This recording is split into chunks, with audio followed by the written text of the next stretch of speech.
ओम सर्वधर्मस्थापकस्तं सर्वधर्मस्वरूपकम् आचार्यानं महाचार्य रामकृष्णाय ते नमः। यथाग्निर्दहिका शक्ति रामकृष्णस्थिता ह्य सर्वविद्यास्वरूपं तं शारदं प्रणमाम्यहम्। परतत्ते सुदालिन रामकृष्णस्समागया यो धर्मस्थापनरतविदेशं तं नमाम्यहम्।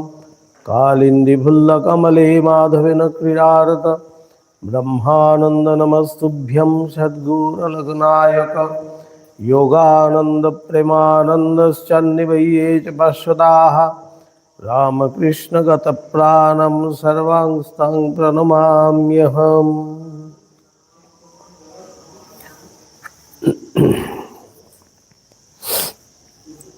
আজকে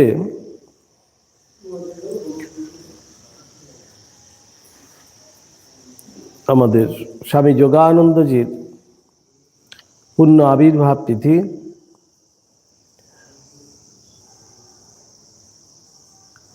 সেই পূর্ণ দিনে আমরা একটু মহারাজের জীবন যদি অনুধ্যান করব, সেই আমাদের উদ্দেশ্য। বলাই হয় মহাপুরুষের আগমন বিশেষ দিনে হয়ে থাকে, তাই এই দিনগুলো আমাদের কাছেও কিন্তু অত্যন্ত গুরুত্বপূর্ণ। শ্রীরামকৃষ্ণ অন্যতম পার্ষদ স্বামী যোগানন্দ, তাঁর আজকে আবির্ভাব তিথি। এই যোগানন্দের আমরা যখন জীবনী অনুধ্যান করি তখনই দেখা যায় কি অপূর্ব, কি পবিত্র, কি সুন্দর জীবন তাঁর।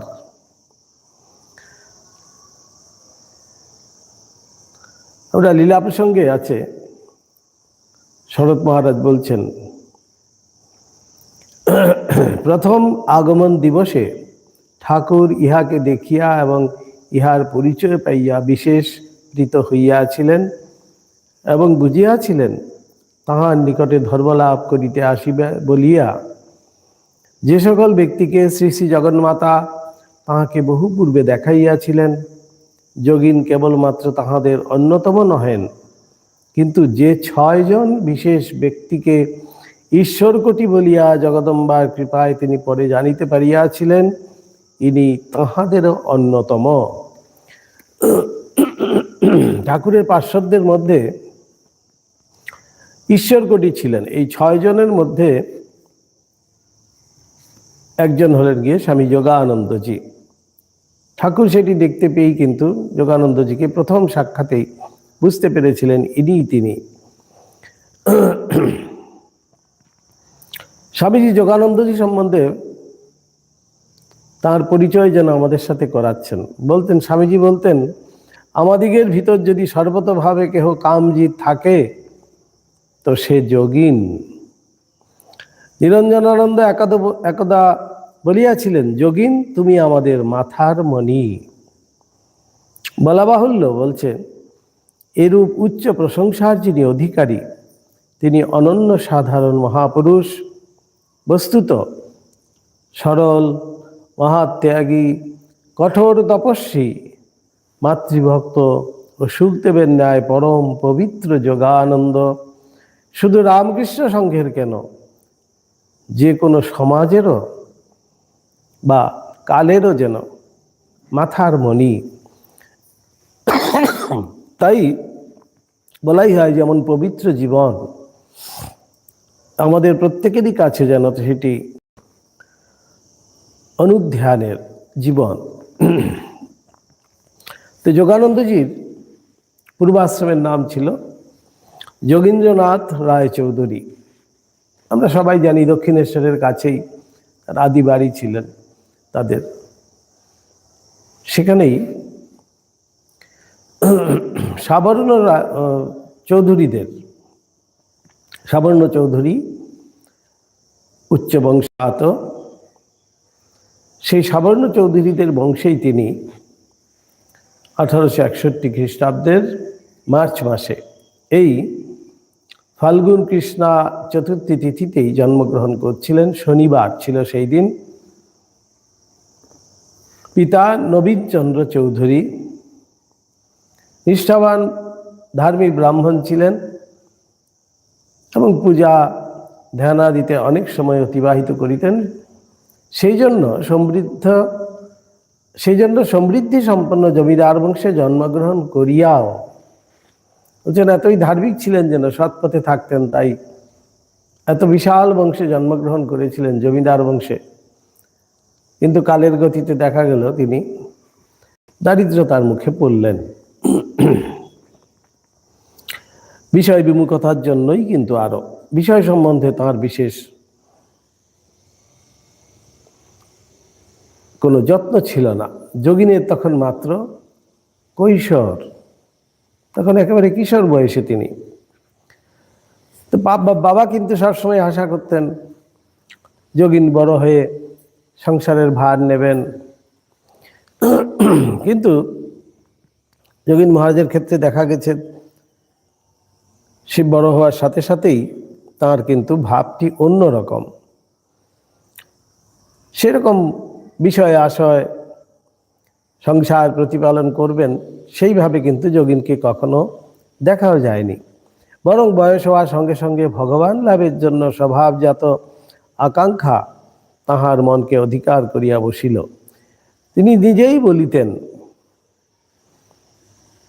যোগিন মহারাজ কখনো কখনো নিজেই বলতেন, হয়তো অতি শৈশবকালে এক অভাবনীয় ভাবনায় তিনি বিভোর থাকিতেন। মহারাজ সেটা নিজেই বলছেন যে একটা অভাবনীয়, আমাদের বাচ্চাদের মধ্যে জেনারেলি সেই ভাব তো দেখা যায় না। তারা বড় হবে, পড়াশোনা করবে, জীবনে প্রতিষ্ঠিত হবে, এমন ভাবটি কিন্তু সাধারণত লক্ষিত। কিন্তু যোগিন মহারাজের ক্ষেত্রে দেখা গেছে একটা অন্যরকম যেন ভাব। তিনি বলতেন 5 বৎসর বয়সের শিশুর একটা ক্রীড়া চাঞ্চলতা থাকে, কিন্তু সেরকম কোনো ছিল না। যেন মনে হতো যে অনন্তের ডাক তিনি যেন অনুভব করতেন। অনন্তের ডাক আসিয়া তাহাকে আনমনা করিয়া তুলিত। তিনি উদাস প্রাণে আকাশের দিকে তাকাইয়া ভাবিতেন, এ কোথায় এসেছি, আমি তো এখানকার লোক নই। তাহার মনে হইতো তিনি ওই সুদূর নক্ষত্রপুঞ্জের মধ্যে তারার মালা পরিয়া বসিয়া আছেন। তাহার খেলার সাথী ওখানে আছে, এখানে নয়। মাঝে মাঝে সে দেশে ফিরিয়া যাইবার জন্য তাহার মন ব্যাকুল হইত। তিনি যেন অনন্তের ডাক অনুভব করতেন সর্বদা। এবার বয়স বাড়ার সাথে সাথে যোগিন মহারাজের ক্রমে উপনয়ন হলো। এবার উপনয়নের পরে তিনি পূজা ধ্যান আদিতে সুযোগ পেয়ে খুব একটা তৃপ্তি লাভ করলেন এবং সেখানেও তিনি অনেক সময় কাটাতে লাগলেন। এই সময় তিনি রামায়ণ, মহাভারত এইসবও পাঠ করতেন এবং বাড়িতে প্রায়ই কিন্তু ভাগবত পাঠ, কীর্তন আদি এইসব হতো। তাই সেখানে যেন স্বভাবতই একটা ধর্মভাব সবসময় জাগরুক থাকত। এবার বাবা তাকে সেই আগরপাড়া মিশনারি বিদ্যালয়ে ভর্তি করে দিলেন।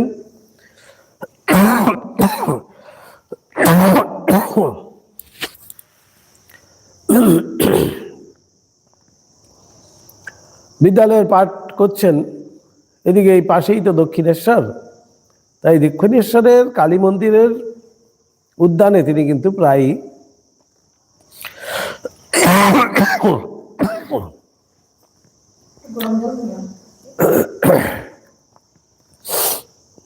দক্ষিণেশ্বরে প্রায় তিনি বেড়াতে যেতেন।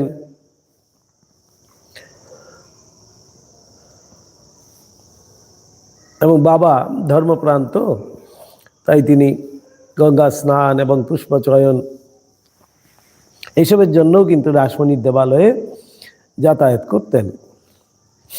এইরূপে দক্ষিণেশ্বর মন্দিরের সহিত তাহার আশৈশব সম্বন্ধ ছিল বলিলেই চলে।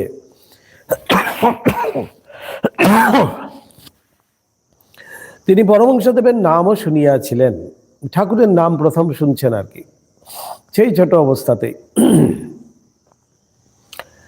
এবং শুনেও ছিলেন এবং তাকে দেখবারও তিনি ইচ্ছা পোষণ করতেন, কিন্তু একটু লাজুক স্বভাবের ছিলেন, তাই তিনি আগ বাড়িয়ে কখনো সেখানে যাননি, বা সেই ঘনিষ্ঠতা তাঁরও কিন্তু সেইভাবে কিন্তু দেখা যায়নি।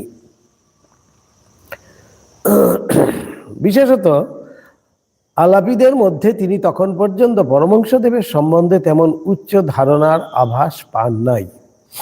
তখনকার সময় ঠাকুর দক্ষিণেশ্বরে আছে, সবার ঘাতে তিনি কিন্তু সেই পাগলা বামন রূপেই পরিচিত, সেই জন্য ঠাকুরের সম্বন্ধে যে খুব একটা প্রশংসনীয় কথা তিনি কিন্তু কখনো শুনতে পাননি, তাই তেমন আগ্রহ যেন দেখাননি।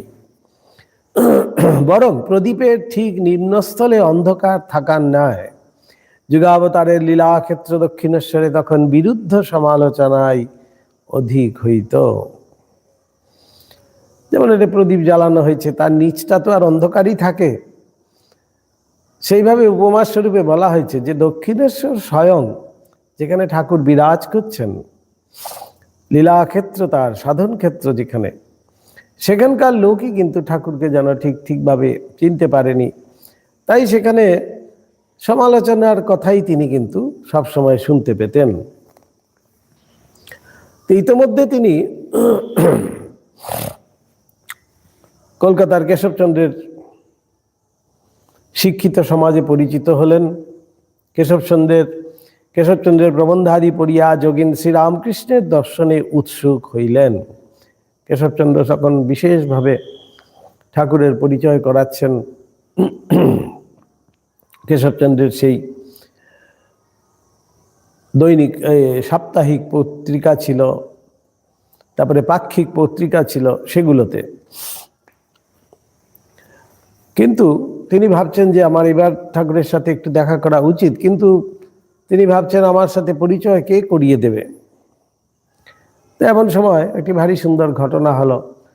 তিনি একদিন কালীবাড়ির উদ্যানে গেছেন, গিয়ে দেখছেন একটা ভারী সুন্দর ফুল, সেই ফুলটি নেবেন বলে কাছেই দেখলেন একজন অতি সাধারণ বস্ত্র পরিহিত আর কি, তিনি যেন সেই বাগানেই আছেন। তিনি তাকেই, যোগিন মহারাজ তাকেই বললেন যে আমাকে এই ফুলটা তুলে দিতে পারো, আদেশ করলেন। তো তিনিও কিন্তু নির্বিবাদে সেই ফুলটি তুলে এনে যোগিন মহারাজের হাতে দিলেন। পরবর্তীকালে তিনি দেখছেন সেই একটি ঘরের মধ্যে সেই যে পূর্ব পরিচিত মালি, যাকে ভেবেছিল, মালি ভেবে তিনি সেই ফুল আনতে বলেছিলেন, তো যাকে তিনি মালি ভেবেছিলেন সেই লোকটি একটি ঘরে বসে আছেন এবং সবাই তার কথা খুব শুনছেন। ইহার পর একদিন যোগিন দেখিলেন এক গৃহে বসিয়া বহু ভদ্রলোক নিবিষ্ট মনে সেই পূর্বদৃষ্ট মালির বাণী শুনিতেছেন, আর উপদেষ্টা অবিরাম তত্ত্ব কথা বলিয়া যাইতেছেন। এমন একটা অপূর্ব দৃশ্য যোগিন মহারাজ দেখলেন। ইহাতে তিনি যুগপৎ বিস্ময় ও লজ্জায় অভিভূত হইলেন। বলছেন, আমি সামান্য মালি ভেবে তাকে বলেছিলাম এই ফুলটা এনে দাও, এ তো দেখছি বিশিষ্ট একজন কেউ। তাই এমন করে তিনি বসে আছেন, তিনি এত সব তত্ত্ব কথা বলছেন আর সবাই সেগুলো শুনছেন। তাহার বুঝিতে বাকি রইল না যে দক্ষিণেশ্বরের লোকেরা যাহাকে পাগলা মামুন বলে এবং কেশবচন্দ্র যাহাকে পরমহংস শ্রীরামকৃষ্ণ বলিয়া প্রচার করেন, ইনি তিনি। মনে শতই প্রশ্ন উঠিল, পাগল যদি হন তবে এত লোক কেন? ঔৎসুক্য জাগরিত হওয়ায় কি প্রসঙ্গ হইতেছে জানিবার জন্য তিনি আরো অগ্রসর হইয়া দ্বারের পার্শ্বে গিয়া বসিলেন। শ্রীরামকৃষ্ণ সেইভাবে এই তত্ত্ব কথা বলে চলেছেন। হঠাৎ তিনি বলছেন যে একজনকে বলে পাঠালেন যে বাইরে যারা বসে আছে তাদেরকে ভিতরে আনো। যোগিন মহারাজ দেখলেন বাইরে একমাত্র তিনি ছাড়া আর কেউ নয়। বাহিরে যোগিন ব্যতীত আর কেহ ছিল না। আহত হইয়া তিনি ভিতরে আসিয়া বসিলেন।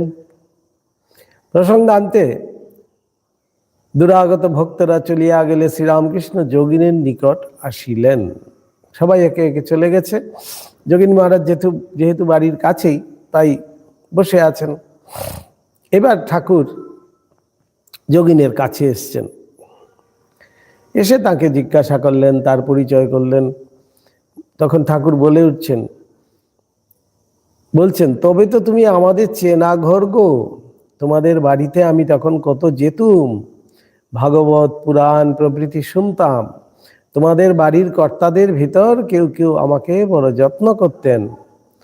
তারপর অবশিষ্ট সকলের নিকট যোগিনের পরিচয় প্রদান সূত্রে বলিলেন, এরা দক্ষিণেশ্বরের সাবর্ণ চৌধুরী। এদের প্রতাপে সেকালে বাঘে গরুতে একসঙ্গে জল খেত। এরা লোকের জাত দিতে নিতে পারতেন।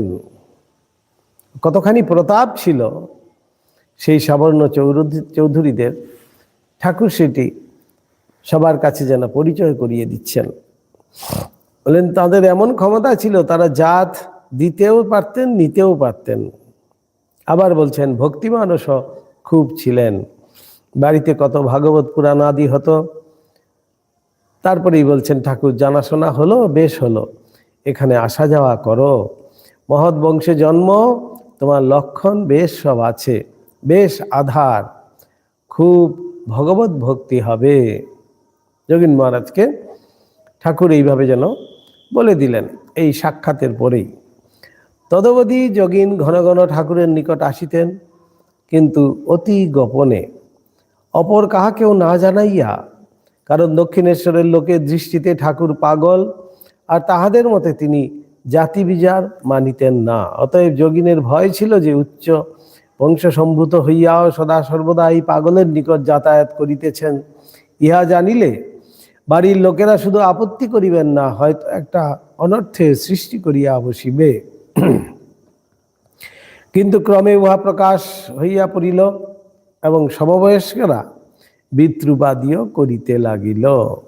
বন্ধু বান্ধব সবাই বিদ্রুপ তো করবেই, যে পাগলা মামুনের কাছে যাচ্ছে, কি ব্যাপার ইত্যাদি, যেমন বলে আর কি।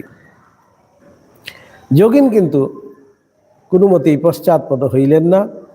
আর সৌভাগ্যবশত পিতাও বা মাতা, বাড়ির লোকেরা সবাই, তারাও কিন্তু বাধা দিলেন না।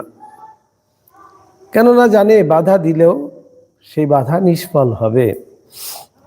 এই জানাজানির পরেও স্বভাবত নির্জনতা প্রিয় যোগিন কখনো আসিতেন, কখনো যাইতেন, কখন আসিতেন বা কখন যাইতেন কেহ টের পাইত না। এমনকি ঠাকুরের ভক্তদের নিকটে উহা অজ্ঞাত থাকিত। খুব চুপি চুপি আসতেন তখন যোগিন মহারাজ। ক্রমে ঠাকুরের সঙ্গগুণে তাহার মনে বৈরাগ্যের সঞ্চার হইল। তিনি প্রবেশিকা পরীক্ষার পরে আর পড়াশোনা করিতে চাহিলেন না। কি করিয়াই বা পড়াশোনায় মন বসিবে? ঠাকুর তাহাকে যে ভাবের ভাবুক করিয়াছেন, তাহা সেই সাংসারিক শিক্ষার সামঞ্জস্য করা দুষ্কর। তিনি ঠাকুরের নিকট শুনিয়াছিলেন যে কাম কাঞ্চন ত্যাগ ব্যতীত ঈশ্বর লাভের আশা দুরাশা মাত্র। এদিকে সংসারের অনটন তাহাকে বড়ই পীড়া দিতেছিল। অবশেষে অনেক ভাবিয়া এই সিদ্ধান্তে উপনীত হইলেন যে দ্বার পরিগ্রহপূর্বক সংসারে লিপ্ত না হইলেও চাকরি অবলম্বনে পরিবারের ভরণ পোষণের ব্যবস্থা করা আবশ্যক। এবার ভাবছেন যে বাড়ির অবস্থা তো ভালো নয়, তাই একটু চাকরি করে বাড়ির অবস্থা যদি একটু ফেরাতে পারেন, তাই তিনি চাকরি স্বীকার করলেন এবং চাকরির ফাঁকে ফাঁকে তিনি সাধন ভোজন নিয়ে থাকবেন, এমনটি ভেবে বাবাকে জানালেন। সেই বাবাই তারপরে চাকরির সন্ধান করলেন এবং কানপুরে তাহার মেশর বাড়িতে উপস্থিত হইলেন। কানপুরে 1884 খ্রিস্টাব্দে। কিন্তু সেখানে কি কয়েক মাস চেষ্টার ফলেও কোনো কাজ জুটিল না। ইহাতে একদিকে যোগিনের সুবিধাই হইল, তিনি দীর্ঘ অবসর বৃথা নষ্ট না করিয়া ধ্যান জপের সময় বাড়াইয়া দিলেন। যোগিন যতই অন্তরাজ্যে ডুবিয়া যাইতে লাগিলেন, বাইরে ততই তাহার গাম্ভীর্য ও উদাস ভাব স্পষ্টতর হইতে লাগিল। মেসমশাই ইহা অচিরেই লক্ষ্য করিলেন এবং এতাদৃশ উচ্চ জীবনের সহিত পরিচয় না থাকায় ইহা অপ্রকৃতস্থতার পূর্বাভাস মনে করিয়া প্রতিকার কল্পে যোগিনের পিতাকে পত্র লিখিলেন। ছেলে বড় হয়েছে, এখন বিয়ে না দিয়ে এমন করে রাখলে একেবারে বয়ে যাবে ইত্যাদি। তো সেই মেসমশাই যোগিনের বাবাকে লিখলেন আর কি। এইবার বাবা কি করলেন, এইদিকে দক্ষিণেশ্বরে সমস্ত বিয়ের ঠিকঠাক করে এবং পুত্রের কথা জেনে, যে অভাব এই স্বভাবটা, পুত্রের স্বভাব তো জানেন, সেই হিসাবে তিনি তাকে কিছু না জানিয়ে তিনি কিন্তু সেইভাবেই সমস্ত বিয়ের ব্যবস্থা করলেন। এইবার যোগিনকে তিনি একটি পত্র পাঠালেন, অর্থাৎ তার দিলেন যে বাবা খুব মা খুব অসুস্থ, তাই তাকে যেন শিগগিরই আসতে হয়। তো যোগিন মহারাজ এবার খুব সরল মনে ভাবলেন যে হ্যাঁ, মাকে খুব ভালোবাসতেন, তাই ভাবলেন মায়ের যখন খবর এসছে তাই আমাকে তাড়াতাড়ি যেতে হবে। খুব তাড়াতাড়ি করে বাড়িতে এলেন। বাড়িতে এসে তিনি দেখলেন যে সেখানে শোকের কোনো চিহ্নই নাই। যে বাড়িতে কেউ যদি অসুস্থ থাকে, বাড়িতে তো একটা শোকের ছায়া থাকবে, শোকের কোনো ছায়াই নাই, বরং একটি উৎসবের প্রকাশ তিনি দেখতে পেলেন। সেই উৎসব বিশাল একটি আয়োজনের ব্যাপার যেন চলছে সেখানে। কিন্তু মায়ের কাছে এসে তিনি দেখলেন যে বাবা, মা বলছেন, মাকে দেখেই বলছেন, এ কি, কোথায়, কাহার অসুখ, কাহার মুখে কোনো ভাবনা বা উদ্বেগের চিহ্ন মাত্র নাই, শুধু রহিয়াছে অজ্ঞাত এক ভাবী উৎসবের ব্যস্ততা।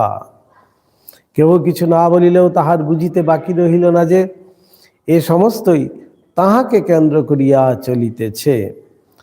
তাহার বিবাহ আসন্ন, আর মাত্র 2 দিন বাকি আছে। যোগিন আজ এক পরীক্ষার সম্মুখীন।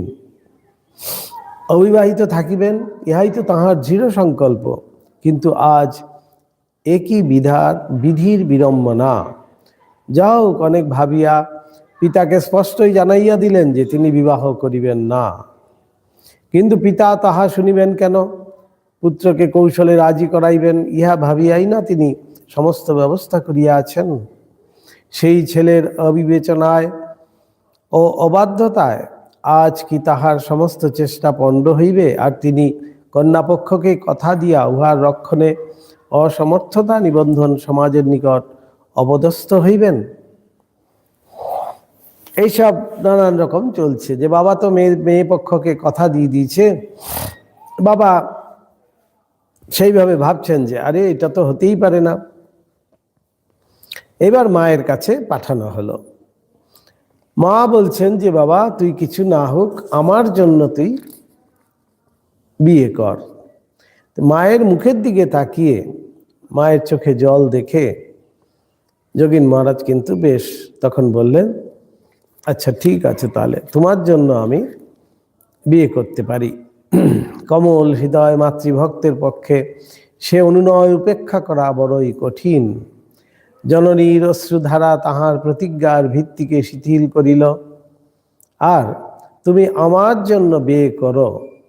মায়ের এই করুণ বাণী বারবার কর্ণকুহরে প্রতিধ্বনিত হওয়ায় সে ভিত্তি অকস্মাৎ ধসিয়া পড়িল। মাতৃভক্তির বেদিতে স্বীয় সংকল্পকে বলি দিয়া যোগিন বিবাহে সম্মত হইলেন। যথাসময়ে নবপরিণীতা বধূ গৃহে আসিলেন, কিন্তু যোগিনের বৈরাগ্য অটুট রহিল। বাসর গৃহে প্রবেশকালে তাহার বিষাদ গম্ভীর হৃদয় মথিত করিয়া অস্ফুট ধ্বনি উঠিল, হরিবোল হরিবোল। বাসর ঘরে প্রবেশ করছেন, সেখানে হরিবোল হরিবোল করতে করতে যোগিনী মহারাজ প্রবেশ করেছেন। এইবার যে আসছে আসল জায়গাটায়, বিবাহ করে তিনি তো জননীকে সুখী করতে পারলেন কিনা সেটা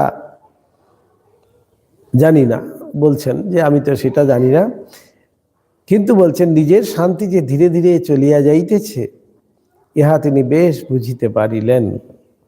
তাহার ভবিষ্যৎ আশা ভরসা, তাহার উচ্চ চিন্তা, উচ্চ আকাঙ্ক্ষা যে একে একে আজ বিদায় লইতেছে, যতই দিন যাইতে লাগিল ততই যেন ইহা তাহার নিকট আরো সুস্পষ্ট হইয়া উঠিল।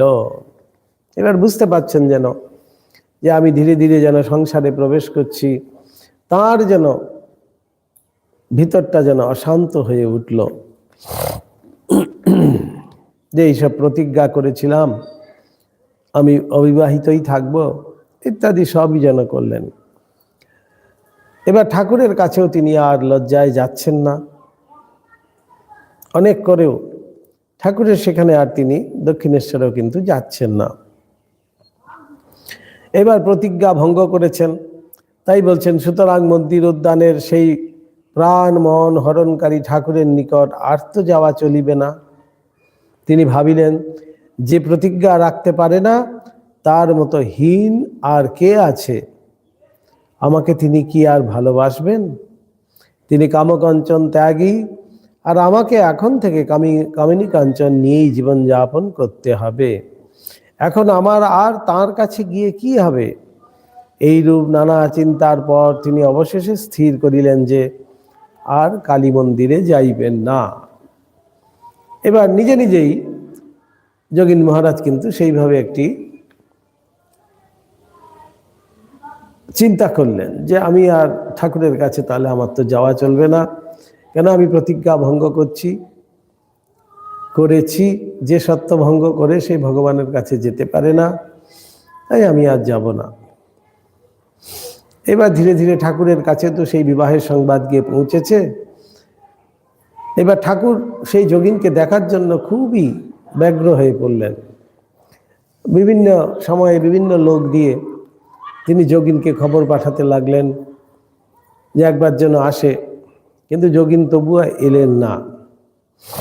এইবার ঠাকুর একটি অন্য মতলব করলেন, একজনকে বলে পাঠালেন এখানকার কিছু পয়সা ছিল, সে পয়সাও হিসাবও দেয়নি, সে পয়সা ফেরতও দেয়নি, তাকে একবার বলো এখানকার হিসাবটুকু তো দিয়ে যেতে।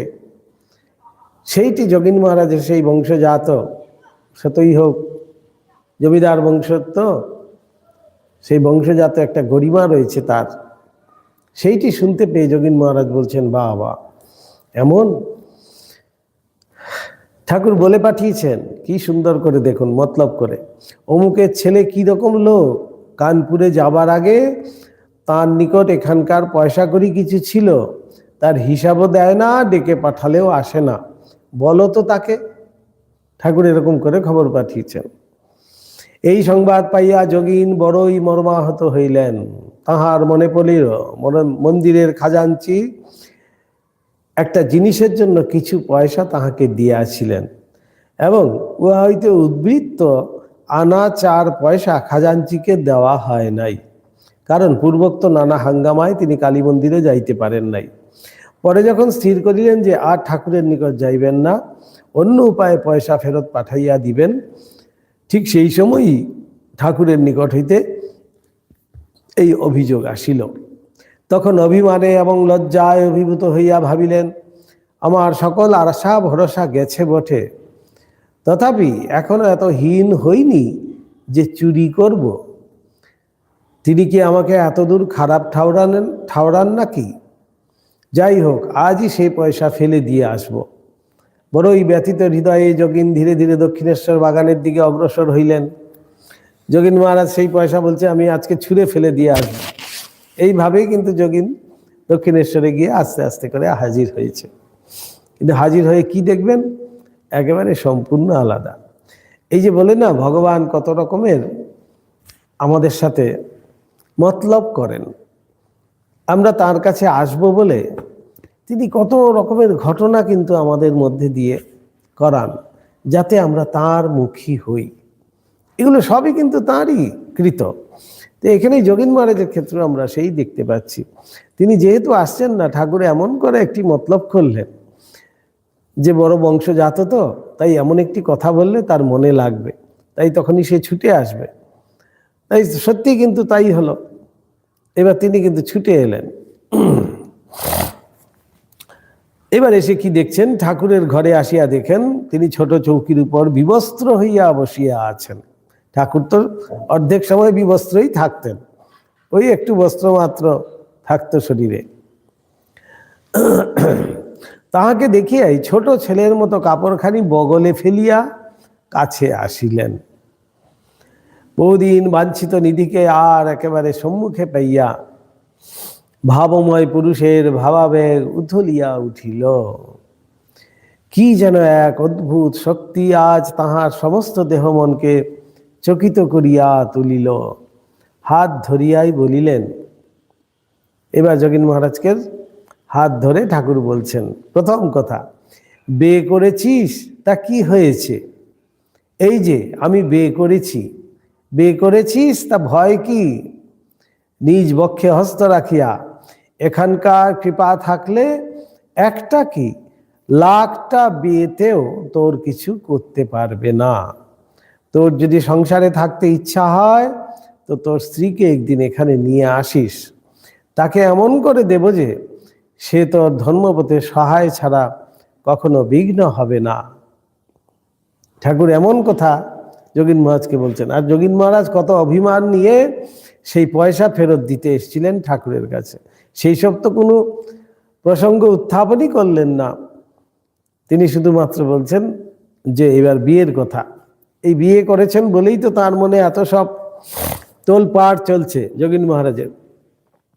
এবার ঠাকুর বলেই দিয়েছেন, আর যদি সংসার করতে না ইচ্ছে হয় তো বলিস, তোর মায়া মমতা সব খেয়ে ফেলবো। এরকম করে ঠাকুর আশ্বাস বাণী শুনিয়ে দিয়েছেন। ঠাকুরের কথা শুনিয়া যোগীন একেবারে বিমুগ্ধ। বিয়ে করেছিস তা কি হয়েছে? এ কি নূতন কথা? যাহা শুনিলেন স্বপ্ন না সত্য? এখানকার কৃপা থাকলে একটা কি লাখটা বিয়েতেও তোর কিছু করতে পারবে না। দক্ষিণেশ্বরের পাগলা বামুন এই বুক ভরা আশার বাণী শুনাইয়া তাহার মনের গুরু ভার অপসারিত করিলেন এবং চিরদিনের মতো তাহাকে আপনার করিয়া লইলেন। এইবার সেই যোগীন মহারাজ যেন ভাব বুঝতে পারলেন যে তিনি কে, যে এমন আপন করে নিচ্ছেন। সব দুঃখ এই ভারাক্রান্ত হৃদয়ে তো তিনি এসেছিলেন অনেক চিন্তা নিয়ে, অনেক অভিমান নিয়ে, সব যেন কথায় উবে গেল। 4 ঘন্টা পয়সা ফেরত দেবার জন্যই না তিনি সেদিন মন্দিরে আসিয়াছিলেন। মন দিতে তো আসেন নাই, কিন্তু বারবার পয়সার উল্লেখ করাতেও ঠাকুর সে বিষয়ে দৃষ্টিপাত করিলেন না। শুধু বলিলেন, ওই ভাঙা টিনের বাক্সে রেখে দে। তারপর ঠাকুরের উদ্দেশ্য বুঝিতে তাহার বাকি রহিল না। শান্ত মনে তিনি সেদিন গৃহে ফিরিলেন এবং তদবধি কালী মন্দিরে পুনর্বার যাতায়াত ও অধিকাংশ সময় ঠাকুরের কাছে যাপন করিতে লাগিলেন। এইভাবেই ঠাকুরের সাথে তাঁর যেন সেই সম্পর্ক আমরা দেখতে পাই, অপূর্ব সেই সম্পর্ক। ঠাকুর যেন সমস্ত তাঁর কাছে কেউ যদি আসতে চায়, সেই আকুলতা ব্যাকুলতা যদি তার থাকে, তাহলে ঠাকুর যেন সমস্ত প্রতিবন্ধকতা কাটিয়ে দেয়, তার কাছে তিনিই কিন্তু টেনে লন। এটি যেন আমরা এই যোগীন মহারাজের এই জীবন থেকে আমাদের শিক্ষা। ঠাকুর বলছেন, ঠাকুর তাঁর নিজের সন্তানদের তাঁর ভাব অনুযায়ী গড়িয়া তুলিতেন, কাহারও ভাব নষ্ট করিতেন না। যার যেমন ভাব, ঠাকুর কিন্তু সেই ভাব অনুযায়ী তাকে গড়তেন। ঠাকুর কখনো কিন্তু তার সন্তান বা ভক্তদের কখনো তিনি বলেননি যে আমি যেমনটি বলছি তেমনটি তোকে করতে হবে, সেই ভাবটি, যেই ভাবটি আমি বলছি সেই ভাবটি তোকে গ্রহণ করতে হবে, সেটি নয়। যার যেমন ভাব আছে সেই অনুযায়ী কিন্তু ঠাকুর তাকে সাহায্য করতেন তার ইষ্টপথে। এবার দেখাচ্ছে যোগীন মহারাজ প্রথম জীবনে বলছেন আহারাদি সম্বন্ধে, এই খাওয়া দাওয়া এসব নিয়ে খুব একটা তার একটা বিচার ছিল, যেন খুব বিচার ভাব ছিল, এত নিষ্ঠা ছিল আর কি। কাহারও বাটিতে জল গ্রহণ পর্যন্ত করিতেন না। ঠাকুর ইহা সবিশেষ জানিতেন। একদিন তিনি যোগিনের সঙ্গে নানা জায়গায় ঘুরিয়া অবশেষে সন্ধ্যার সময় বাগবাজারে শ্রীযুক্ত বলরামের বাড়িতে গিয়ে হাজির হয়েছেন। তিনি তো কোথাও বাইরে কোথাও খাননি যোগীন মহারাজ, তাই সেখানে গিয়েই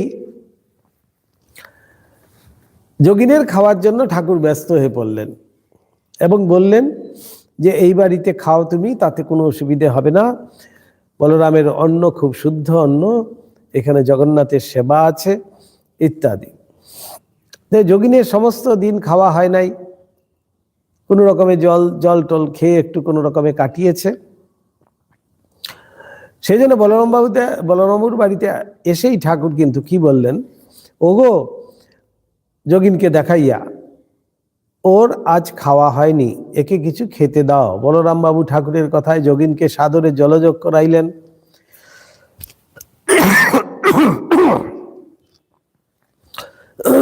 বলরামের প্রদত্ত দ্রব্যাদিকে ঠাকুর পবিত্র মনে করিতেন বলিয়া যোগিনের মনেও বলরামের গৃহ এবং স্বয়ং বলরামের প্রতি শ্রদ্ধা জাগিয়াছিল। তাই সেদিন নির্বিবাদে আহার করিতে পারিলেন। এই প্রকার সহানুভূতি সম্পন্ন গুরুর প্রত্যক্ষ ও পরোক্ষ শিক্ষার অধীনে, গুরুর কি সুন্দর শিক্ষা, প্রত্যক্ষ এবং পরোক্ষ দু রকমের শিক্ষা গুরু প্রদান করছেন এখানে। এইভাবে কিন্তু যোগিনের জীবন যেন গঠিত হচ্ছে।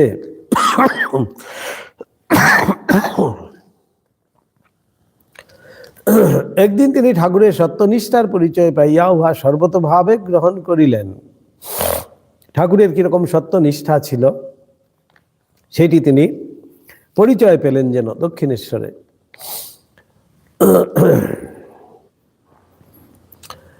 সেই ঘটনা আমরা সবাই তো জানি। ঠাকুরকে বলেছেন, কবিরাজ বলে দিয়েছেন ঠাকুরের পায়ের যন্ত্রণার জন্য দিলেন যে একটা লেবু খেতে হবে প্রতিদিন। যোগিন উহা শুনিয়া প্রত্যহ 2টি টাটকা লেবু আনিয়া ঠাকুরকে দিতে লাগিলেন। কিন্তু একদিন ঠাকুর উহার রস খাইতে পারিলেন না। প্রতিদিন খাচ্ছেন, একদিন হঠাৎ ঠাকুর সেই রস খেতে চাইলেনও কিন্তু খেতে পারলেন না। তারপর খবর টবর নিয়ে জানা গেল যেই বাগান থেকে লেবু আনতেন সেই বাগানের মালিকানা সেই দিন থেকে পরিবর্তিত হয়েছে। তাই সেই যে নতুন মালিককে আর বলা হয়নি, তাই তো সেই লেবুটা চুরি করার সমান হয়ে গেল। সেই জন্য ঠাকুর আর খেতে পাচ্ছেন না। এত সূক্ষ্ম ভাব ঠাকুরের মধ্যে। যোগীন মহারাজ সেটি দেখে একেবারে মুগ্ধ হয়ে গেলেন। যে বাগান হইতে তিনি লেবু আনিতেন উহা সেই দিন হইতে অপরকে জমা দেওয়া হইয়াছে। মালিকের অজ্ঞাতসারে আনিত লেবু সাধু ভোজনে লাগিল না। তাই এমন সুন্দর মানে সত্যনিষ্ঠ কতখানি ঠাকুর জানছেন তারপরে খাচ্ছেন, সেটা আমরা কিন্তু দেখতে পাই। কিন্তু একমাত্র ঠাকুরের ক্ষেত্রেই দেখা গেছে। তাই আমরা এক জায়গায় লীলা প্রসঙ্গে পাই ভারী সুন্দর, যে আমরা সাধারণত দেখি কি আমরা সত্যকে আশ্রয় করে থাকি, সত্য পথে থাকবো, সত্য কথা বলবো, সত্যকে আশ্রয় করে আমাদের চলার একটা বিধি রয়েছে বা আমাদের একটা আগ্রহ রয়েছে। কিন্তু ঠাকুরের ক্ষেত্রে দেখা গেছে সত্য ঠাকুরকে আশ্রয় করে আছে। ঠাকুর কিন্তু সত্যকে যে ধরে আছেন সেইভাবে আমরা কিন্তু দেখতে পাই না। সত্য ঠিক উল্টোটা, যেন সত্য ঠাকুরকে আশ্রয় করেছে, ঠাকুরকে বেচালে পাপ ফেলতেই দিচ্ছে না। তাই এই যে মালিকানা, এই যে লেবুর কথা হলো প্রসঙ্গ, ঘটনাটি আমরা যদি দেখি, যোগীন মহারাজ যেখান থেকে লেবু আনতেন গিয়ে সেই লেবুর বাগানের কথা যোগীন মহারাজও জানতেন না, ঠাকুরও জানতেন না, কিন্তু ঠাকুর খেতে পারলেন না লেবুটা। কেন পারলেন না, সেইটা যখন খবর করা হলো, দেখা গেল সেই দিন থেকেই কিন্তু সেই মালিকানা অন্যকে দেওয়া হয়েছিল। তাই সেই নতুন মালিককে বলা হয়নি বলে সেই লেবু আর ঠাকুর খেতে পাচ্ছেন না। সৎবংশে জাত ধার্মিক পরিবারে শিক্ষিত যোগিন সংসার সম্বন্ধে বড়ই অনভিজ্ঞ ছিলেন। সংসার টংসার এত সব বুঝতেন না। একবার ঠাকুর শুনলেন যে যোগিন মহারাজ বাজারে গেছেন, দোকানদারকে গিয়ে বলেছেন ভালো দেখে একটা কড়াই দেবে তো। দোকানদারও কড়াই টড়াই দিয়ে দিয়েছে, বাড়িতে এনে সেই দেখা গেল সেই কড়াইটা ফাটা। তো যোগিন মহারাজ ভাবছেন যে আরে আমি এত করে বললাম, ভালো করে দিতে বললাম। এইটি শুনে ঠাকুর বলছেন, কেন প্র্যাকটিক্যাল ঠাকুর যদি আমরা দেখি, ঠাকুর যোগিন মহারাজকে ভারী সুন্দর বলছেন, ভক্ত হবি বলে কি বোকা হতে হবে? যে বাজার থেকে জিনিস আনতে গেলে আর 4টে দোকানকে যাচাই করতে হয়, তারপরে যেই জিনিসটি আমি নেব সেটাকেও যাচাই করতে হয়। আরও উল্টো বলে দিলেন আরও বেশি করে, যে সেই জিনিসের উপরে যদি কোনো ফাও থাকে সেটিও বরং চেয়ে তারপরে আসতে হয়। এত প্র্যাকটিক্যাল ঠাকুর সেই সংসার সম্বন্ধে যোগিনকে সেরকম করে তিনি শিক্ষা দিচ্ছেন। ঠাকুরিয়া জানিয়া ভর্ৎসনাপূর্বক বলিলেন, বকুনি দিয়েই বলছেন, ভক্ত হতে হবে বলে কি বোকা হতে হবে? দোকানেই দোকান ফেঁদে ধর্ম করতে বসেছে যে তুই তার কথায় বিশ্বাস করে কড়াখানা একবার না দেখেই নিয়ে চলে এলি। আর কখনো ওরূপ করিস না। কোনো দ্রব্য কিনতে হলে 5 দোকান ঘুরে তার উচিত মূল্য জানবি। দ্রব্যটি নেবার কালে বিশেষ করে পরীক্ষা করবি। আর যেসব দ্রব্যের ফাও পাওয়া যায় তার ফাউটি পর্যন্ত গ্রহণ না করে চলে আসবি না। কত প্র্যাকটিক্যাল ঠাকুর। তা আমাদের জীবনে আমাদের বলছেন যে আমরা হয়তো ধর্ম ধর্ম করছি, ভগবান ভগবান করছি, কিন্তু ইমপ্র্যাকটিক্যাল হলে হতে হবে না। সব দিক থেকেই আমাদের যে ইউনিক হতে হবে, সব দিক থেকেই আমরা যে খুব স্বাবলম্বী হব, সেটি যেন ঠাকুর এখানে শিক্ষা দিচ্ছেন। যোগীন মহারাজ খুব ভাবুক এবং শান্ত প্রকৃতির ছিলেন। তো তাঁর জানা ছিল না যে ভাবপ্রবণ বহু সাধক মিথ্যা সাত্ত্বিকতার মোহে আপন মনের দুর্বলতাকে প্রশ্রয় দিয়া জীবনে অযথা কষ্ট ডাকিয়া আনেন এবং অপরেরও কষ্টের কারণ হন। শুধু তাহাই নহে, অনেক ক্ষেত্রে এই বিষয়ে শিক্ষকের সাবধানবাণী না শুনিয়া প্রতিকারের উপায়ও বন্ধ করিয়া ফেলেন। ঠাকুর সময় বুঝিয়া যোগিনকে এই বিষয়েও সাবধান করিয়াছিল।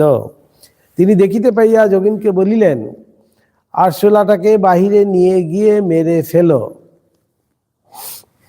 যোগীন মহারাজ কাউকে তো আঘাত করতেন না। সেইভাবে যে ঠাকুর কেমন সুন্দর শিক্ষা দিচ্ছেন। ঠাকুর এবার শিক্ষা দিচ্ছেন কিরকম, ঠাকুর একবার নিজের বাক্স পেটরা এসব সব ঝাড়াঝাড়ি করছেন, করতে গিয়ে আরশোলা বেরিয়েছে। তখন ঠাকুর যোগানন্দকে বলছেন যে আরশোলাগুলোকে নিয়ে যাও, নিয়ে গিয়ে বাইরে মেরে ফেলো। যোগীন মহারাজ তার স্বভাব অনুযায়ী আরশোলাকে নিয়ে গেলেন, কিন্তু বাইরে ছেড়ে দিয়ে চলে এলেন। এইবার ঠাকুর আসার পরেই তাকে জিজ্ঞেস করলেন, আরশোলাগুলো তো মেরেছ? বলছে না, আজ্ঞে না, বাইরে নিয়ে গিয়ে ছেড়ে দিয়েছি। এবার ভবিষ্যতের কথা, গুরু বাক্য কেমন করে মানতে হয় ঠাকুর কিন্তু সেইটি শিক্ষা দিচ্ছেন।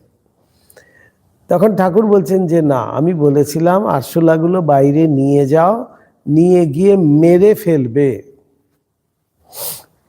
তো সেটি করনি। তখন ঠাকুর বলছেন যে একটা যদি ছোট কথায় আমি তুমি রাখতে না পারো, তাহলে ভবিষ্যতে অনেক বড় বড় কথাও কিন্তু রাখতে পারবে না। সেই জন্য যেমনটি বলা হবে তেমনটি করতে হবে। কিরে, আরশোলাটাকে মেরে ফেলেছিস তো? জিজ্ঞেস করছেন। যোগীন লজ্জিত হইয়া বলিলেন, না মশাই, ছেড়ে দিয়েছি। ঠাকুর তখন তিরস্কার করিয়া বলিলেন, আমি তোকে মেরে ফেলতে বললুম, তুই কিনা সেটাকে ছেড়ে দিলি? যেমনটি করতে বলবো ঠিক তেমনটি করবি, নতুবা ভবিষ্যতে গুরুতর বিষয় সকলেও নিজের মতে চলে পশ্চাত্তাপ উপস্থিত হবে। নিজের মতো করে আমরা কিন্তু অনেক সময় আমাকে হয়তো বলে দিয়েছে এরকম করে এরকম করতে হবে, আমি নিজের মতো করে একটা সাজিয়ে নেই।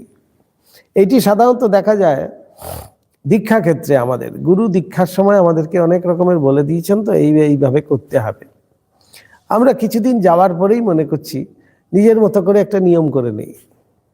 বলছে আরে গুরু তো বলে দিয়েছেন, আমার তো সময় হচ্ছে না। আচ্ছা একবেলা হচ্ছে না, আরেক বেলা করে নেব। আরেক বেলা হচ্ছে না, আজকে নিমন্ত্রণ বাড়ি আছে, আজকে আর হবে না, কালকে করে নেব। এই করে করে কিন্তু আমরা নিজেদের মতো করে গড়ে নেই আমাদের জীবনটা। কিন্তু না, এটা গুরুতর বিষয়। গুরু যেমনটি বলে দিয়েছেন তেমনটি কিন্তু করতে হবে। গুরুর বাক্য অক্ষরে অক্ষরে পালন করতে হয়, সেটি কিন্তু গুরুর প্রতি শ্রদ্ধা। এই শ্রদ্ধা যদি আমার না থাকে তাহলে কিন্তু এই কথাও আমার কাছে কিন্তু মূল্যহীন হয়ে যায়। বলবো সেটার এতটা মূল্য আমরা দেই না। ও বলেছেন আচ্ছা ঠিক আছে আমরা করে নেব। তো আমাদের নিজের মতো করে কিন্তু করলে হবে না। তাই সেখানেই যেন সেই শিক্ষাই ঠাকুর প্রদান করছেন ভবিষ্যতে। বলছেন নতুবা ভবিষ্যতে গুরুতর বিষয় সকলেও নিজের মতে চলে পশ্চাত্তাপ উপস্থিত হবে। কাশীপুরের উদ্যানে ঠাকুর একদিন পালো দেওয়া ক্ষীর, পালো দেওয়া ক্ষীর মানে খুব জাল দিতে দিতে সেই দুধটাকে জাল দিতে দিতে যেমন ক্ষীর বানানো হয় সেই ক্ষীর বানাতে বলছেন। কিন্তু ঠাকুর বলে দিয়েছেন দোকানের ক্ষীর খাবো। ঠাকুরের হঠাৎ খাওয়ার ইচ্ছা হয়েছে। সেখানে যোগীন মহারাজ কি বলছেন দেখুন। যোগীন মহারাজ সেরকম ভালো ক্ষীর পাননি, সেই জন্য বলরাম বাবুর বাড়িতে গিয়ে উপস্থিত হলেন বিকেলবেলা। তারা শুনতে পেয়েই কিন্তু খুব যত্নের সঙ্গে সেই ক্ষীর বানিয়ে দিয়েছে। ঠাকুর অনেকক্ষণ অপেক্ষা করে দুপুরবেলা ক্ষীর খাবেন বলে। তবে দুপুরের আহার কিভাবে শেষ করেছেন। তারপরে সন্ধ্যের সময় যখন সেই ক্ষীর নিয়ে গিয়ে হাজির হলেন, ঠাকুর বললেন যে আমি তো বাজারের ক্ষীর খাবো বলেছিলাম। ওই ক্ষীর কিন্তু ঠাকুর আর খেতেই পারলেন না। এইখানে কি সুন্দর করে সেই ঘটনা হচ্ছে।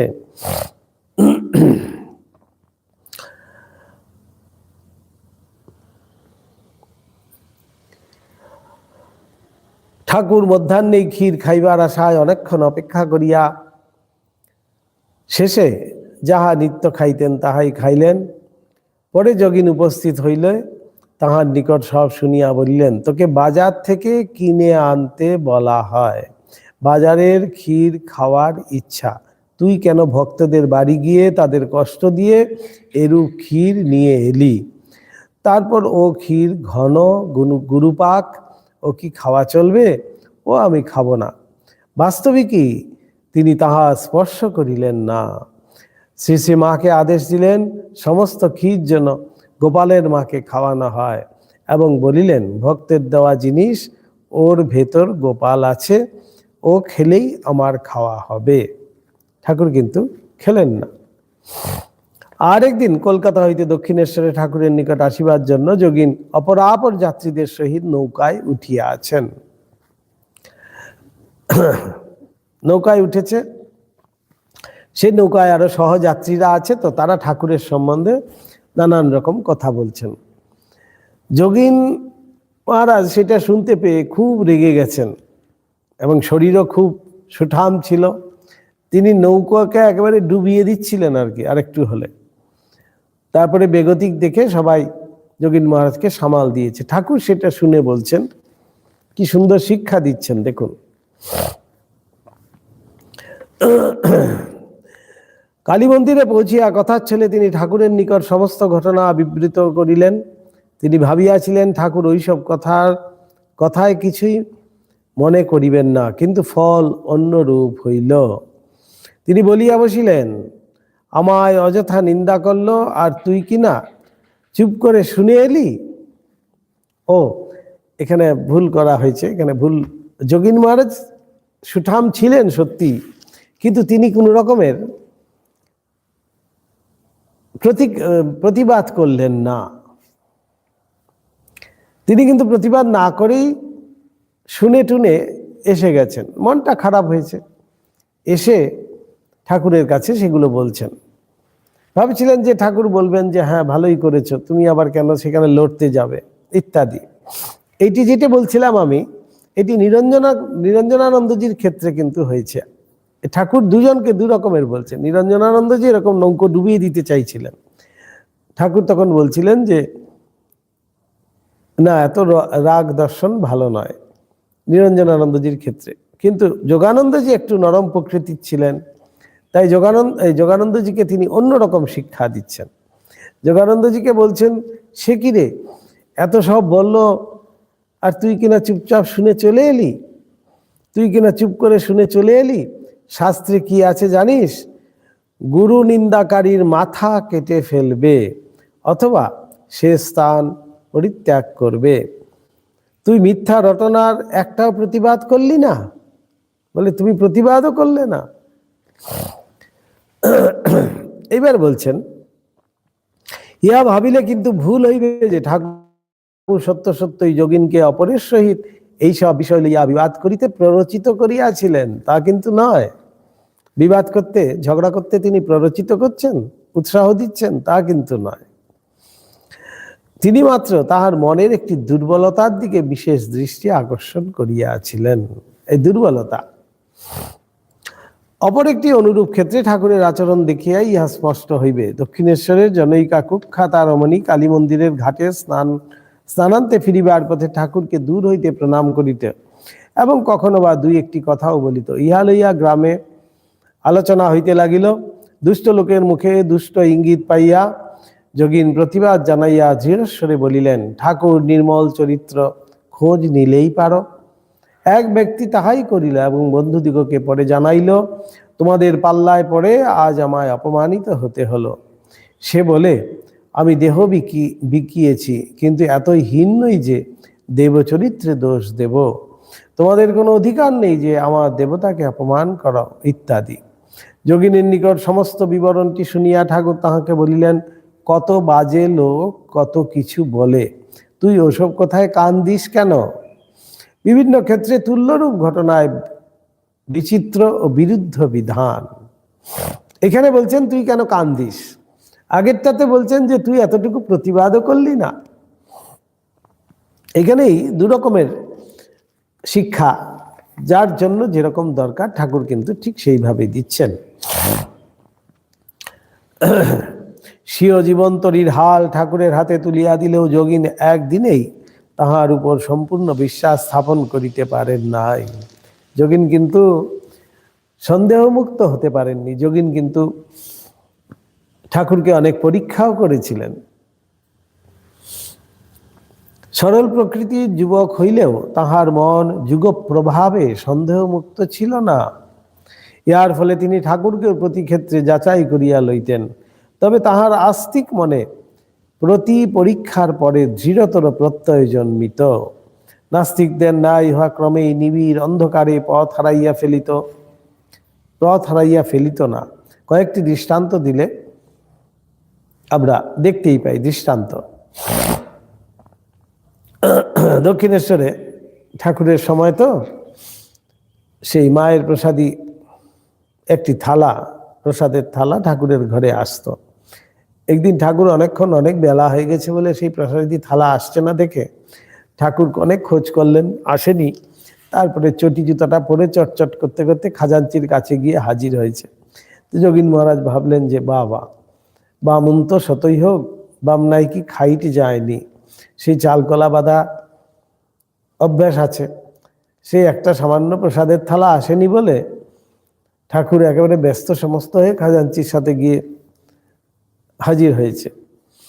কিছুক্ষণ পরে ঠাকুর ফিরে এসে যোগীন মহারাজের মনে যে এই কথা সন্দেহ উঠেছে, সেটার জন্য ঠাকুর বলছেন যে দেখো, রানীমা কত উদ্দেশ্য করে এই মায়ের সেবার ভাব করেছে, এখান থেকে একটু এখানে আসবে, আর এখানে আসা মানেই সাধু ভক্তরা সব প্রসাদের কিয়দংশ পাবে। তো রানীমার কিছু একটা যে এতদিনের সেই ইচ্ছা ছিল, সেটা যেন একটু হলেও সত্য হবে। তো ঠাকুর কতখানি কৃপাময়, তিনি কৃপা করে সেইটিও বজায় রাখছেন। সেইটি দেখতে পেয়েও যোগীন মহারাজ খুব মুগ্ধ হয়েছিলেন।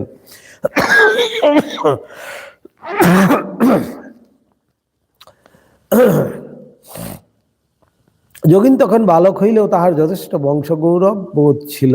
তিনি কালী মন্দির, কালীবাড়ির খাজাঞ্চি প্রভৃতিকে একটা মানুষ বলিয়াই মনে করিতেন না। অতএব সামান্য প্রসাদের জন্য ঠাকুরের এইরূপ দৌড়াদৌড়িকে ভালো চোখে দেখিলেন না। তাই ঠাকুরেরা ভারী সুন্দর পরে যোগীন মহারাজকে বোঝাচ্ছেন।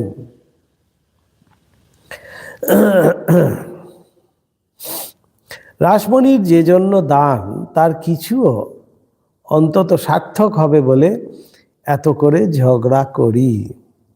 সামান্য একটি ক্ষুদ্র ব্যাপারে এতটা গভীর রহস্য মুগ্ধ হইয়া যোগেন মহারাজ ভাবিলেন ঠাকুরকে বোঝা দায়। ঠাকুর কতখানি কিভাবে কাকে যে কৃপা করে চলেছেন, বলছেন ঠাকুরকে বুঝা দায়। সন্দেহমুক্ত তো হলেনই হলেন, পরন্তু ঠাকুরকে বিশেষভাবে তিনি জানলেন। দক্ষিণেশ্বরে আরেকবার ঠাকুরের উপদেশের কার্যকারিতা সম্বন্ধে যোগিনের মনে দারুণ অবিশ্বাস উপস্থিত হইল। ঠাকুরের কৃপায় উহা দূরীভূত হইয়াছিল। লীলা প্রসঙ্গে এরকম দেওয়া হয়েছে।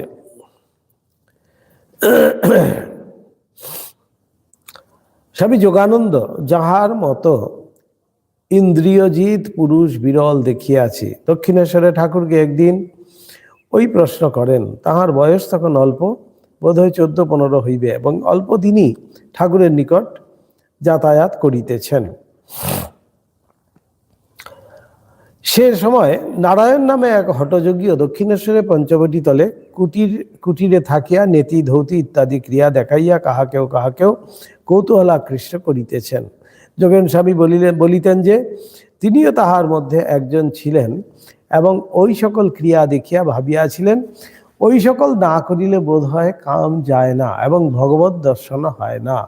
তাই প্রশ্ন করিয়া বড় আশায় ভাবিয়াছিলেন ঠাকুর কোনো একটা আসন টাসন বলিয়া দিবেন, বা হরিত কি অন্য কিছু খাইতে বলিবেন, বা প্রাণায়ামের কোনো ক্রিয়া শিখাইয়া দিবেন।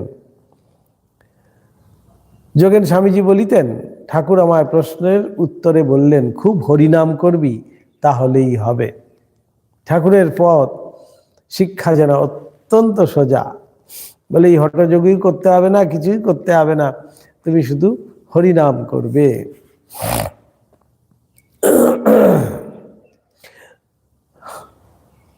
মনে মনে ভাবলুম উনি কোনো ক্রিয়াটিয়া জানেন না কিনা, তাই একটা যাতা বলে দিলেন, হরিনাম করলে আবার কাম যায়, তাহলে এত লোক তো করছে, যাচ্ছে না কেন? তারপর একদিন কালীবাড়ির বাগানে এসে ঠাকুরের কাছে আগে না গিয়ে পঞ্চবটিতে হঠযোগীর কাছে দাঁড়িয়ে তার কথা মুগ্ধ হয়ে শুনছি। এমন সময় দেখি ঠাকুর স্বয়ং সেখানে উপস্থিত। আমাকে দেখেই ডেকে হাত ধরে নিজের ঘরের দিকে যেতে যেতে বলতে লাগলেন, তুই ওখানে গিয়েছিলি কেন? ওখানে যাসনি? কত সুন্দর ঠাকুরের দৃষ্টি দেখুন, যাকে যেখানে যাওয়ার নয় সেখানে কিন্তু ঠাকুর যেতেও দিচ্ছেন না, তাকে হাত ধরে নিয়ে চলে এসছেন। ওখানে যাসনি বলে দিচ্ছেন।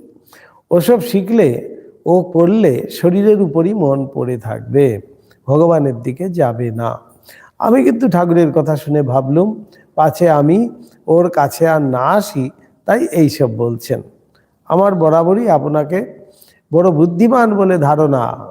যোগীন মহারাজ নিজেকে ভাবছেন যে আমি খুব বুদ্ধিমান, কাজেই বুদ্ধির দৌড়ে ওই রূপ ভাবলুম আর কি।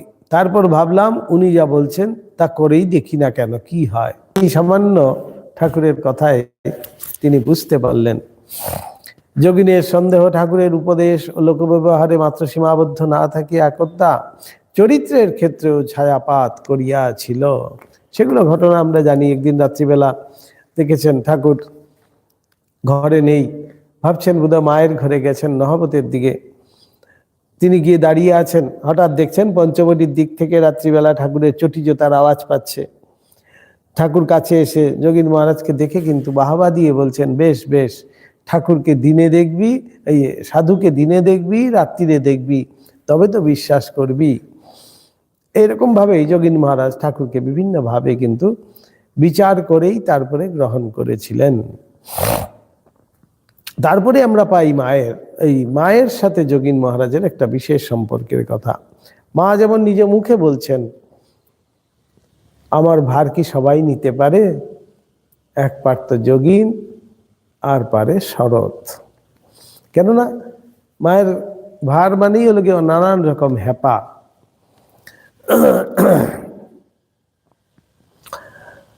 এবং আমরা তো সেই ঘটনাও জানি, মায়ের মন্ত্রশিষ্য, প্রথম মন্ত্রশিষ্য বলতে গেলে কিন্তু সেই যোগীন মহারাজ।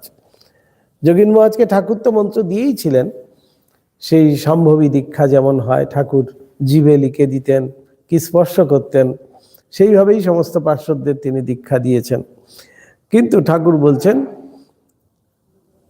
যে মাকে দিয়েই ঠাকুর বলেছেন যে না, তুমি যোগেনকে, মা তো দুজনকেই যোগেন ডাকতেন, একজন মেয়ে যোগেন, যোগীন মা, আর ছেলে যোগেন, অর্থাৎ যোগীন মহারাজ। যোগীন মহারাজকে দীক্ষা দিতে বৃন্দাবনে প্রথম মা সেই কালাবাবুর কুঞ্জে যোগীন মহারাজকে প্রথম দীক্ষা দিলেন।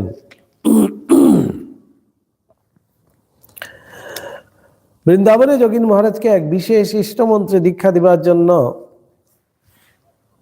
মা ঠাকুরের নিকট আদেশ পাইলেন। তখন পর্যন্ত তিনি কাহাকেও দীক্ষা দেন নাই। মা কিন্তু তখনও দীক্ষা শুরু করেননি। এবার আবার ছেলে মানুষ, মা তো খুবই লজ্জা পটাবৃতা ছিলেন, ছেলে মানুষ, তাকে কিভাবে দীক্ষা দেবেন? তাই ঠাকুর আবার সেগুলোও বলে দিচ্ছেন। এমনকি 2-3 জন ব্যতীত ঠাকুরের অপর সন্তানদের সহিত কথাও বলিতেন না।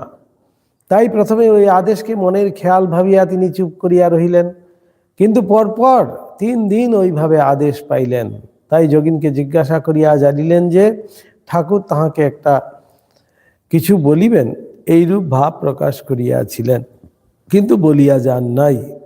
অধিকন্তু তিনিও শ্রীমায়ের মতোই মন্ত্রগ্রহণের আদেশ পাইয়াছেন। তখন মা একদিন পূজাকালে ভাবাবেশে তাহাকে আহ্বানপূর্বক দীক্ষা দিয়া ঠাকুরের আদেশ পালন করিলেন। বৃন্দাবনে নিকুঞ্জ দেবী 1 মাস থাকিয়া ম্যালেরিয়া আক্রান্ত হন এবং কালী মহারাজের সহিত কলিকাতায় ফিরিয়া আসিলেন। এইখানে মায়ের সাথে যারা গেছিলেন তারা সব বৃন্দাবনে। এইবারে শ্রীমা এক পক্ষকাল কলিকাতায় বলরাম মন্দিরে থাকিয়া ফিরে এসছেন। যোগীন মহারাজ ও গোলাপ মার সঙ্গে কামারপুকুরে যান। মাকে কামারপুকুরে পৌঁছাইয়া দিয়া যোগীন মহারাজ অন্যান্য গুরু ভ্রাতাদের ন্যায় তীর্থ দর্শনে বাহির হন। তার এবার তীর্থ দর্শন যাত্রা শুরু হয়েছে যোগীন মহারাজের। বিভিন্ন জায়গায় তিনি ঘুরেছেন। তিনি বৈদ্যনাথ, গয়াধাম, প্রয়াগ, চিত্রকূট, ওঙ্কারনাথ আদি দর্শনান্তে প্রয়াগে আসিয়া আবার বসন্ত রোগে আক্রান্ত হন। স্বামীজি সেখানে গিয়ে ছুটে গিয়ে আবার তাকে নিয়ে আসেন। সেইভাবেই তিনি আরোগ্য লাভ করেছিলেন। এবার 1890 খ্রিস্টাব্দে মা যখন কলকাতায় এলেন, এই রাজু গোমাস্তার ভাড়া বাড়িতে বেলুড়ে, সেখানেও কিন্তু যোগীন মহারাজ নিযুক্ত ছিলেন তার সেবায়। তারপরেও মায়ের সাথে সাথে তিনি সেইভাবেই বিভিন্ন সময় মাকে সেবা করেছেন। মাতৃগত প্রাণ যোগানন্দকে কেহ সামান্য কিছু পয়সা দিলেও তিনি তাহা তুলিয়া রাখিতেন, যাহাতে মা কখনো তীর্থাদিতে গেলে ইচ্ছা মতো ব্যয় করিতে পারিবেন।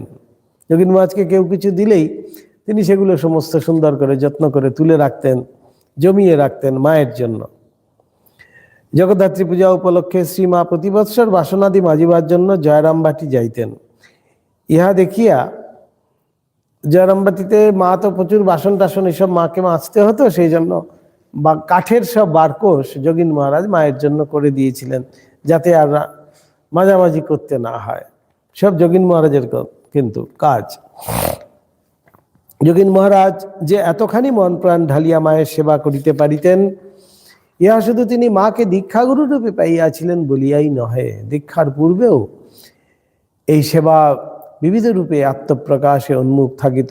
ঠাকুরের লীলা সম্বরণের পূর্বেও শ্রী শ্রী মা যোগিনের উপর গৃহস্থালীর অনেক বিষয় নির্ভর করিতেন। ঠাকুরের শ্যামপুকুরে বাসকালের প্রারম্ভে যোগিন দক্ষিণেশ্বরে মায়ের তত্ত্বাবধান করিতেন।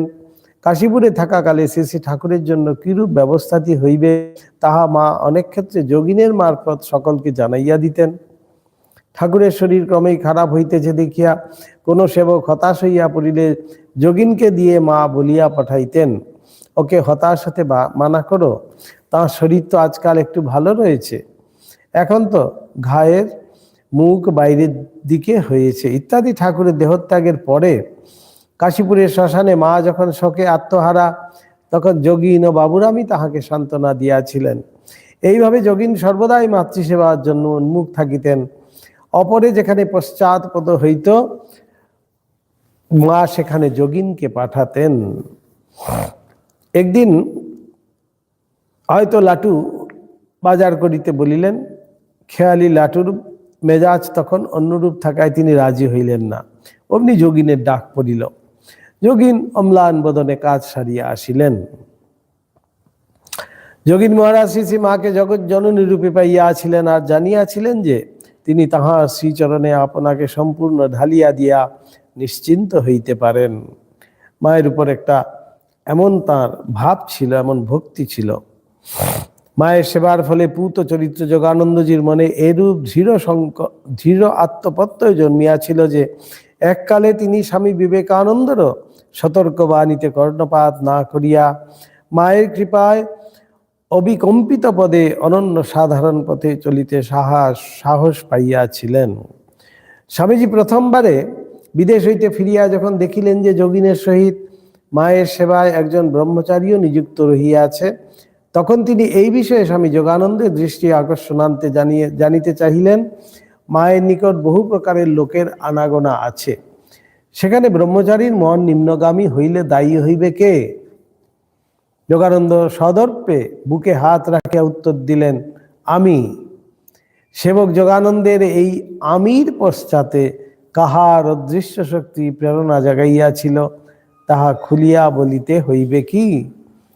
মায়ের প্রতি এমন বিশ্বাস ছিল, তাই এমন একটা জোর ছিল যেন যোগীন মহারাজের, তাই তিনি বলতে পেরেছিলেন যে আমি দায় নেব। যোগীন যেমন মাতৃভক্ত, যোগিনের যেমন মাতৃভক্তি, মায়েরও তেমনি সন্তান বাৎসল্য।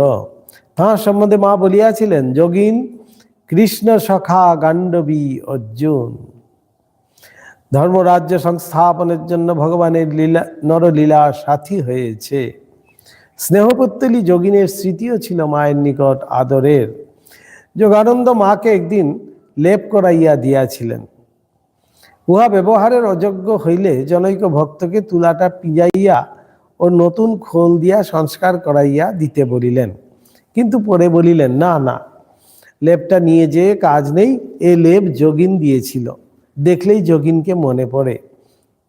এমন সে মায়ের বাৎসল্য ভাব ছিল। লেপটাকে আর ভাঙতে দিলেন না, সেটার উপরেই ওয়ার টোয়ার পরিয়ে মা আবার সুন্দর করে সেই লেপটাকে কিন্তু রাখলেন। যোগিনের মতো আমাকে কেউ ভালোবাসত না। যোগিন মহারাজের যখন শরীর যায়, মায়ের তখন খুব কষ্ট যেন। দেহত্যাগের পর তিনি বলছেন, যোগিনের মতো আমাকে কেউ ভালোবাসত না। অধিকন্তু সকলকে জানাইয়া দিলেন, আমার ভার কি সকলে নিতে পারে? পারত যোগিন আর পারে শরৎ। এইভাবেই যোগিন মহারাজের জীবন আমরা দেখতে পাই। মঠ জীবনেও ইতিবৃত্ত অন্যান্য সময়ের ন্যায় প্রায়শ অজ্ঞাত। সুতরাং কাল ও সময় অনুযায়ী ওই ঘটনাবলীকে সুসম্বদ্ধ করিবার বৃথা চেষ্টা না করিয়া তদ অবলম্বনে আমরা তাহা চরিত্রের বিশেষ দিকগুলি ফুটাইয়া তুলিতে চেষ্টা করিব। যোগীন মহারাজের চেহারা সুদীর্ঘ ও শরীর অতি কৃশ ছিল। তাহার চক্ষু সম্বন্ধে স্বামী বিবেকানন্দ বলিতেন, যেন জগন্নাথের চোখ, বড় বড় চোখ ছিল তো তাই। দক্ষিণেশ্বর কাশীপুরে তিনি এত ধ্যান করিতেন যে চক্ষু লাল হইয়া থাকিত। তাই ঠাকুর বলিতেন, অর্জুনের চোখের মতো। মঠ জীবনে তাহার এই অর্জুন চক্ষু সকলের দৃষ্টি আকর্ষণ করিত। এই সময়ের চিত্র জনৈক প্রত্যক্ষ দ্রষ্টার লেখনীতে এই রূপ অঙ্কিত হইয়া আছে। তিনি একদিন এই লম্বা কৃশ অপূর্ব নয়নযুক্ত সাধুটিকে বরানগরের মঠের দিকে যাইতে দেখেন। সন্ন্যাসী যোগানন্দের চরণ তখন রিক্ত, আবরণ একখানি মাত্র বহির্বাস, মস্তক মুণ্ডিত, তাহার পিঠে একটি ঝুলিতে আনাজ তরকারি আর ডান হাতে একটা হাঁড়ি। ঠাকুর সেবার এইসব দ্রব্য সম্ভার লইয়া দারুণ রৌদ্রে হাঁটিয়া চলিয়াছেন সাবর্ণ চৌধুরীদের বংশধর, অথচ তাহার মুখ স্নিগ্ধ প্রশান্ত। দ্বিতীয় চিত্র এখানে বলছেন বলরাম মন্দিরে। মঠ আলমবাজারে উঠিয়া গিয়াছে, কিন্তু মঠ জীবনের দুঃখ, দারিদ্র্য এবং অনিশ্চয়তা তখনও কাটিয়া যায় নাই। এইরূপ নিরাশার দিনেও স্বামী যোগানন্দের কণ্ঠে একটা বড় আশার বাণী উত্থিত হইয়াছিল। সেই দিন বলরাম মন্দিরের বারান্দায় পদচারণ করিতে করিতে তিনি পার্শ্বস্থ ব্যক্তিকে বলিয়াছিলেন, যিশুর সময় কতকগুলো ত্যাগী বেরিয়ে জগৎকে তোলপাড় করেছিল, এইবার আর একবার কতকগুলো ত্যাগী বেরিয়ে জগৎকে তোলপাড় করবে। ভবিষ্যৎ যেন বলে দিয়েছিলেন। ঠাকুরের বাণীতে কতখানি বিশ্বাস থাকিলে ওই সুদূর অতীতের ঘোর তিমিরে এইরকম আশার আলোক বিচ্ছুরিত হইতে পারে, সেটার থেকেই আমরাও কিন্তু অনুধাবন করতে পারি। স্বামী শিবানন্দের মতে যোগীন মহারাজ খুব রহস্যপ্রিয় ছিলেন। আলমবাজারের মঠে বাসকালে তিনি একদিন ভিক্ষা হইতে ফিরিয়া তাহার অভিজ্ঞতা ভঙ্গি সহকারে মঠবাসী দিগর নিকট বলিয়া সকলকে আমোদিত করিয়াছিলেন। তিনি কহিয়াছিলেন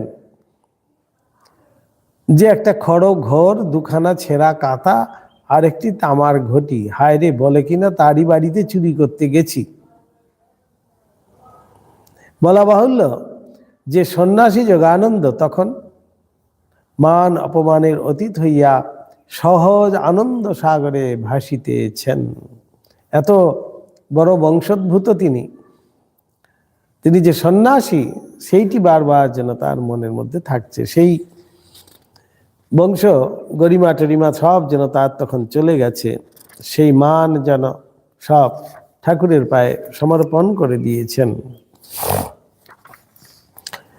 এইভাবেই আমরা যোগীন মহারাজের জীবন দেখতে পাই। আমাদের কাছে একেবারে যেন একটা দৃষ্টান্ত স্বরূপ, অনুকরণযোগ্য। এত একটা তপস্বীর জীবন, কঠোর জীবন, অথচ মানে সহজ সরল জীবন।